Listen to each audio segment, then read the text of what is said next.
এজোৰ অখণ্ড সংখ্যা লিখা যাৰ যোগফল -3 আমি সংখ্যা ৰেখা আঁকি ললো শূন্য সোঁফালে ধনাত্মক সংখ্যাবিলাক বাওঁফালে ঋণাত্মক সংখ্যাবিলাক আমাৰ যোগফল লাগে -3 টো আমি সাৰ্কুল কৰি লৈছো এইটো পাম ইফালৰ পৰা আহিও পাম ইফালৰ পৰা গলেও পাম প্ৰথমতে আমি লৈছো যে 0 ৰ পৰা যাম 0 ৰ পৰা 1 2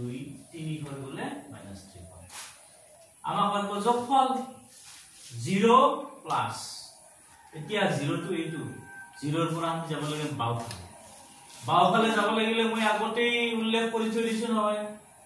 বিপৰীত চিহ্ন থাকিলে সদায় যিটো সংখ্যা লম তাৰ পৰা বাওঁফালে যাব পাম বিপৰীত চিহ্ন গতিকে এটা প্লাস চিহ্ন দিলো যোগফল লাগে যেহেতু প্লাস দি এইফালে ভিতৰত আমি মাইনাস দিম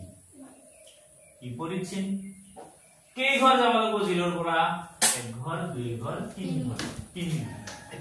0 প্লাস -3 ফলাফল হ'ব -3 নহয় আমি এবাৰ 2 টো লৈছো 2 যোগফল লাগে যোগ চিহ্ন দিলো